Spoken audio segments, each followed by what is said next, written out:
बिस्मिल्लाहिर्रहमानिर्रहीम। अस्सलाम वालेकुम। नाज़रीन इकराम, मैं हूँ आपका मेज़बान ख्वाजा आसिफ भट्ट और आप देख रहे हैं मेरा YouTube channel Asif Bhatt official. पिछले 5 दिन में सफर में रहा, लिहाजा आपके साथ राब्ते में लुत्फ ना ले सका, ना आपको वो लुत्फ दे सका जो हमारा मामूल चलता आ रहा था। वजह वही फिक्रे मुआश, इश्क बुता, याद रफ्तगान, इस जिंदगी में अब कोई क्या क्या किया करे। मैं कोशिश करता रहा कि कैमरा तो भूल गए थे कि फोन के जरिए आपके साथ राब्ता रहे, लेकिन लुत्फ मुझे भी नहीं आया और लुत्फ आपको भी यकीनन नहीं आया। और इन्हीं दिनों के अंदर मुल्क की सियासी सूरत हाल के अंदर अजीब तमव्वुज पैदा हुआ है। एक तरफ सजाओं का सिलसिला, दूसरी तरफ मैं आपको बावसूख जराए से कह रहा हूं, इमरान खान को थोड़ा सा सर्द करने, थोड़ा सा नीचे लाने का सिलसिला वो भी जारी है। लेकिन इमरान खान ने अब अपने मेहरबानों को कह दिया है कि अब मुझे तंग मत कीजिएगा। ये तो आप सुन चुके होंगे कि जिस वक्त इमरान खान को सजा सुनाएगी तो इमरान खान ने सुने नहीं कोई क्या बक रहा है। वो मियां बीवी आपस में लगे रहे और मुस्कुराते रहे और किसी मौजू पे, वो मौजू हमें इल्म नहीं, उस पर वो आपस में गुफ्तगू करते रहे। लेकिन ट्वीट हुआ और वो ट्वीट 100% इमरान खान का जाती ट्वीट है। एक बात पे आप क्लियर रहिए नाज़रीन इकराम कि कोई दीवार भी खड़ी कर ले, इमरान खान का पैगाम, किसी कैदी का पैगाम ये बाहर निकलने से रोक नहीं सकते।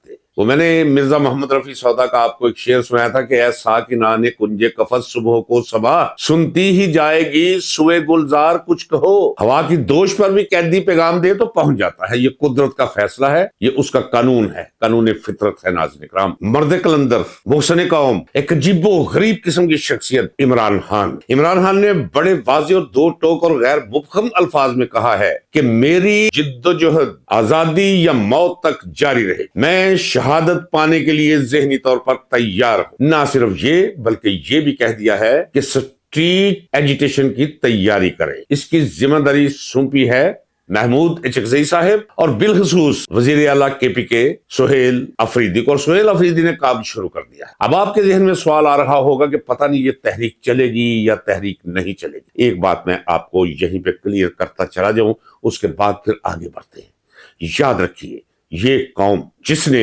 इंतहाई सर्द महरी का मुजाहरा किया है इमरान खान की गिरफ्तारी और उस पर ढाए जाने वाले जुल्मों सितम के सिलसिलों के दौरान, मैं कल ही एक दोस्त से कह रहा था कि याद रखना, वो कह रहा था तहरीक नहीं चलेगी। मैंने बात याद रखो, इस मुल्क की मुइशत जिस तरफ जा रही है, जिस तरह इन्होंने तबाह बर्बाद करके रख दिया, इस झूठ पे मत जाइए इतने रिजर्व हो गए, ये मुइशत उड़ान हो गई। ये इतना बड़ा झूठ है कि वो जो है ना कि लानत अल्लाह अलल काज़िबीन, उसकी समझ नहीं आती थी कि किस किस्म के झूठों पर खुदा की लानत भेजनी चाहिए और अल्लाह भी लानत भेजता है। वो ये है, ये 47 नंबर गधे बेड़ा गर्क होकर रह गया मुल्क की मुइशत का। और मैंने अपने दोस्तों से कहा कि गैरत, अगरचे उसने कहा ना कि गैरत मर चुकी है, मैं नहीं कह रहा आपको कि गैरत मर चुकी है, मैंने कहा चले इसमें मेरा इत्तेफाक है या नहीं, लेकिन ये मैं आपको बता दूं, चलिए भले कोई कौमी और समाजी गैरत के हवाले से लोग तहरीक का हिस्सा ना बने, अन करीब जो मुआशी हालत होने वाली है, ये पेट के हाथों सड़कों पर निकलने पर मजबूर हो जाएगी। मैं कहता चला रहा हूं, ना कोई ट्रैफिक का इशारा फिर आपको बचता नजर आएगा, ना सड़क पर कोई चलती हुई गाड़ी नजर आएगी,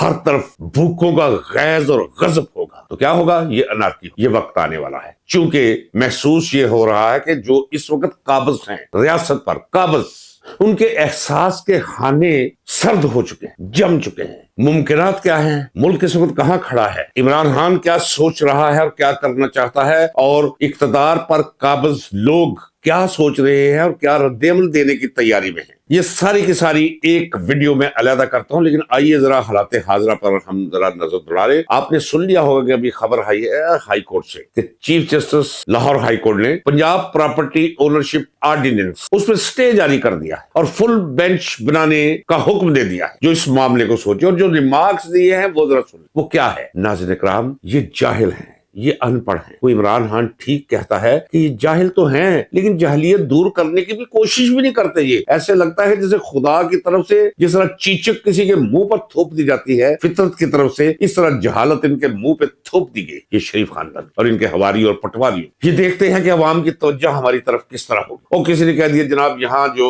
लोगों की जायदादें हैं उन पर कब्जे किए हुए हैं, बेचारी बेवाओं के, आप एक ऑर्डिनेंस पास करवा दें, जारी करवा दें, बाद में वो कानून बना लेंगे हम اور لوگوں کی زمینوں پر جو قبضے ہیں وہ چھڑوا دے۔ اب انہوں نے جناب قبضے کمیٹیاں بن گئی، ڈپٹی کمشنر ہیڈ ہوگا، فلاں ہوگا فلاں ہوگا، اس طرح انہوں نے ایک نیا قبضہ گروپ قائم کر دیا ہے۔ اور عالیہ نیلم نے یہ کہا ہے اور درست کہا ہے chief justice Lahore high court نے کہ بھائی آپ نے تو عدالتی کام بھی خود سنبھال لیے ہیں، تو یہ جو مقدمات پڑے ہیں ہمارے پاس لوگوں کی جائیدادوں کے، پھر ہم کیا کریں؟ عدالتیں بند کر دیں؟ وہ سارے کام تو خود سنبھال لیا آپ نے، اس کی جائیداد فلاں نے قبضہ کر لیا، جاؤ جی بندے لے کر چلے جاؤ، لے جی مائی کو کھڑا کر دی، اس مائی کی زمین تھی 40 سال پرانی، ہم نے واپس دلوا دی۔ یہ بیڑا غرق کر کے رکھ دیا ہے یہ بی بی ٹک ٹاکر نے۔ اور ہدف کیا ہے ناظرین کرام؟ ہدف صرف یہ ہے کہ کسی طرح ووٹر واپس آ جائے۔ یہ دیکھیں اب لاہور میں بندے لگائے، قرضے لیے جا رہے ہیں، یہ جتنے بھی چلان ہو رہے ہیں اربوں روپیہ بنتا ہے پنجاب میں، یہ سواب دیدی فنڈ ہے، کچھ خود کھا جاتے ہیں، اپنے ہواریوں پٹواریوں کو یہ پالتے ہیں اپنے ساتھ رکھنے کے لیے، اور باقی اپنے بوتھے اخبار پہ دکھانے کے لیے، ٹی وی اسکرینز پہ دکھانے کے لیے، یعنی اپنی پبلسٹی کے لیے، اپنی ایڈورٹائزمنٹ کے لیے یہ اربوں روپیہ لوگوں کی جیبوں سے نکال کر وہ استعمال کر رہے ہیں۔ اور یہ پنجاب پراپرٹی آرڈیننس یہ بھی اسی لیے تھا کہ لوگ خوش ہوں گے، یہ نہیں پتا کہ قانون کا پکڑ کے بیڑا غرق کر دیا، عدالتی کام خود سنبھال لیے انہوں نے، تو یہ بہت اچھا ہوا ہے۔ حالانکہ عالیہ نیلم چیف جسٹس وہی نہیں کی بندی ہے، وہ دوسری ڈوگر ہے، یہ سرفراز ڈوگر، لیکن چونکہ اس کا تعلق پی ٹی آئی سے نہیں، اس کا تعلق عام مقدمات سے ہے، سائلین سے ہے، اور قانون بھی یہی کہتا ہے کہ انہیں اجازت نہیں کہ یہ خود اپنی کمیٹیاں قائم کرے، لوگوں کی جائیدادیں جو ہے وہ ڈالے لے کر چلے جائے اور پولیس لے کر چلے جائے اور لوگوں کو ملکیشتیں منتقل کرنی شروع کر۔ اس نظام کے کھوکھلے پن کی یہ دلیل ہے، اور بی بی ٹک ٹاکر کی یہ خواہش کہ لوگ مجھے اچھا کہیں، نہ وہ کسی قانون کو ہاتھ ملا رہی ہے، نہ قومی خزانے پہ اسے رحم آتا ہے، نہ لوگوں پر رحم آتا ہے۔ ایک عجیب قسم کی جہالت ہے جو پورے پنجاب کے اندر بال کھول کے ناچ رہی، دمالے ڈال رہی، اور آپ چپ ہیں، اور یہ جانتے ہوئے کہ یہ ہاری ہوئی ہے 70-80 ہزار ووٹوں سے، اور آپ چپ ہیں۔ ایک اور لطیفہ سن لی، یہ پٹارو کیڈٹ کالج، یہ ابھی سکرین پر آ رہا تھا کہ بلاول جس طرح کوئی میجر جنرل چل رہا ہوتا ہے اور آس پاس وہ بندوقیں لے کے اکڑ کے لوگ چل رہے ہوتے ہیں، بلاول چل رہا ہے، اور یہ مہمان خصوصی ہے پٹارو کیڈٹ کالج کی پاسنگ آؤٹ پریڈ کا۔ تو میرا مشورہ یہ ہے کہ لیفٹیننٹ کی یا کپتان کی وردی بھی اب پہن، میجر کی اس لیے نہیں کہتا ہوں کہ یہ توہین ہے میجر صاحبان، اس کا کیلیبر کسی میجر کے کیلیبر کے برابر قطعی طور پہ کوئی نہیں۔ یہ ہوگا کہ 12 پاس کیا، سیدھا فوج میں آیا، نیا وہ بعد میں سیکھتا ہے کیڈٹ، اسے وردی پہن لینی چاہیے۔ یہ ہے ذلت اور انحطاط کی اخیر۔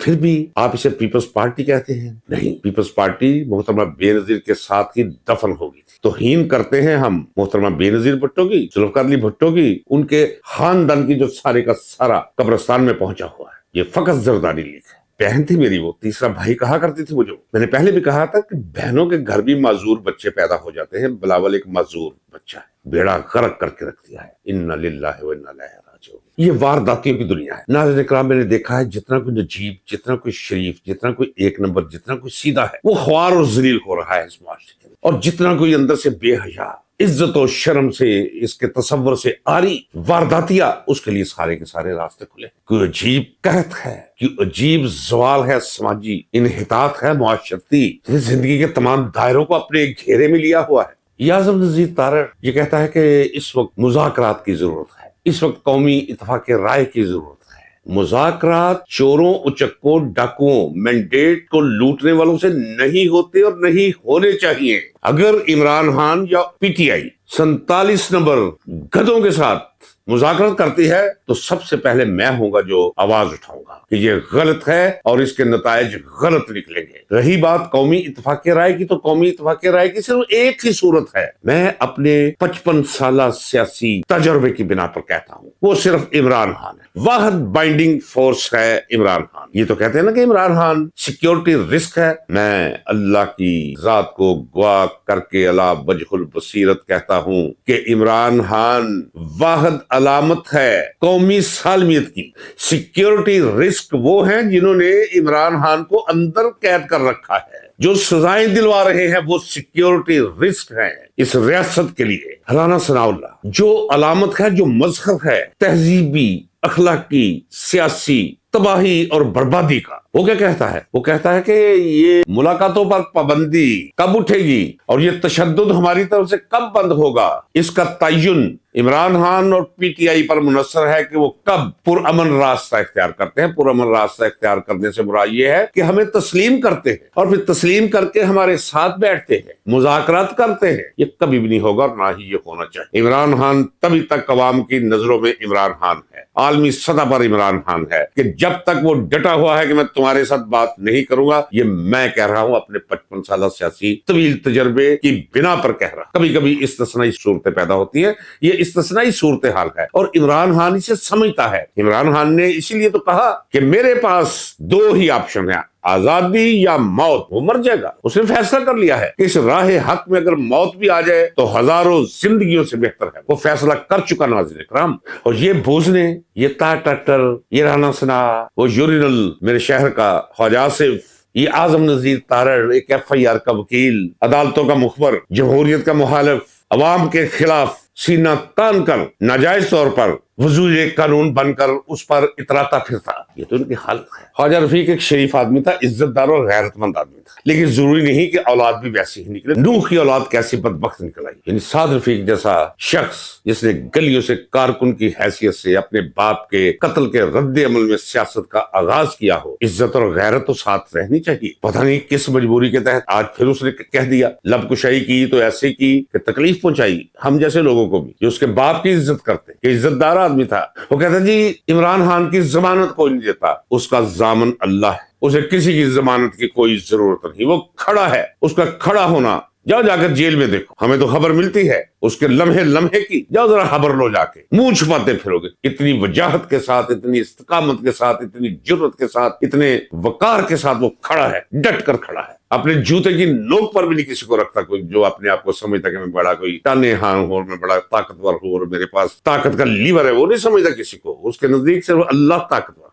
और फिर आगे चलकर क्या कहता है, जानता है साद रफीक के ये नवाज शरीफ है क्या। कहते हैं कि अब नवाज शरीफ को किरदार अदा करना चाहिए। उस जिंदा लाश से क्या किरदार, जाओ जाकर उस रिटर्निंग ऑफिसर से पूछो जिसे थ्रेट किया गया कि साइन करके नवाज शरीफ जीत गया। उसने कहा मैं नहीं करता हूं, मुझे गोली मार दो, फांसी लगा दो मुझे। 80,000 वोटों से ये हारा हुआ है यास्मीन राशिद से, कैंसर के साथ सर्वाइव कर रही। आप उसे 17 साल फिर 17 साल दे दो, 217 साल और सजा। एजाज है ये, लोगों के लिए एजाज था कि अंग्रेज किसी को 200 मुरब्बा अराजी दे दे। लानती है वो लोग आज जिनकी औलादें लानती नजर आती हैं कि इनके दादा परदादा कौन थे। और ये एजाज है, किसी को 100 साल कैद, किसी को 76 साल कैद, किसी को 55 साल कैद। क्या कमाल है जी, क्या सनदें बांट रहे हैं आप। तो नाज़रीन इकराम, परेशान होने की, घबराने की कोई जरूरत नहीं। आप यकीन जानिए कि जब भी ऐसा माहौल बनता है उसकी कोख से फितरत अपने कवानीन के तहत ऐसे मनाजर पैदा करती है कि जिस मंजर का माहौल को देखते हुए बंदा तसव्वुर भी नहीं करता। ये मेरे चेहरे पे क्यों रौनक है, मुझे पता है कि मतलब बदल रहा है, मुझे पता है कि इनका बोरिया बिस्तरा